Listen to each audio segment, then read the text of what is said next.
আছি আমরা এখন ডিনারে বসেছি রাত্রি 1টার সময়। কটা বাজে দেখি? 1টা বাজে। 1টা বাজতে 9 মিনিট বাকি।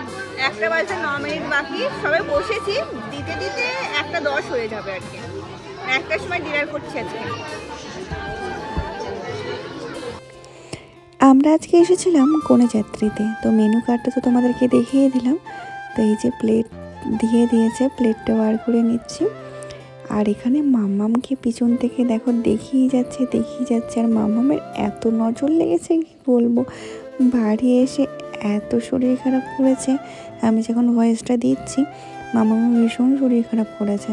তো যাই হোক, এখানে প্রথমেই স্টার্টারে চলে এসেছে ফিশ রোল, আর তার সাথে ধনেপাতার চাটনি। ধনেপাতার চাটনিটা কিন্তু দারুণ হয়েছিল। আর এখানে মামাম কিন্তু মামামের খাবার পছন্দ না, মামামের হচ্ছে আমাদের খাবার পছন্দ। আর সেই কারণেই কিন্তু মামামের এত নজরটা লেগেছে। তো মামামের জন্য একটা আমি আলাদা প্লেট নিয়েছিলাম শুধু সাদা ভাত আর ডালের জন্য, কিন্তু ওগুলো ছেড়ে মামাম আমাদের খাবারে হচ্ছে হামলা করছিল। তারপরে এখানে নান এসেছিল, নানের সঙ্গে ছিল চানা। আর এখানে হচ্ছে ঝুরি ঝুরি আলু ভাজা, মানে চিপস এসেছিল। স্যালাড তো ছিলই।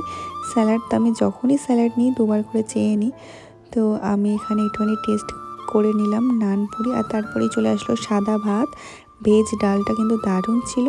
আর তার সাথে একটু লেবু দিয়ে না খেলে যেন পোষায় না। এই কম্বিনেশনটা কিন্তু দারুণ লাগে, সাদা ভাত, লেবু দিয়ে ডাল, আর তার সাথে এরকম চিপস, আলুর চিপস, আহা দারুণ। আর এখানে ছিল এঁচোড় আর চর্বি দিয়ে হচ্ছে, চর্বি আর মেটে দিয়ে হচ্ছে এঁচোড়, সেটা দারুণ টেস্টি ছিল। আর এখানে দেখুন নল্লি পিস, এখানে ফ্রাইড রাইসের সাথে ছিল মাটন কষা।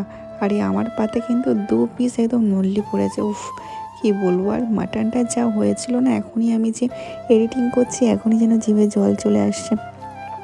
সত্যি মাটনটা দারুণ টেস্ট হয়েছিল। যতই রাত্রে খেতে বসি না কেন, তবে মাটনটা পেয়ে একদম মনটা খুশি হয়ে গেছিলো, মানে এত সুন্দর ছিল। আর শেষ পাতে এখানে চাটনি পাঁপড়, চাটনিটাও কিন্তু দারুণ টেস্ট ছিল। আর সন্দেশ নিয়েছিলাম। আর মুখ শুদ্ধি হিসেবে এখানে দিয়েছিল হচ্ছে পান, আর আইসক্রিম ছিল কর্নেটো।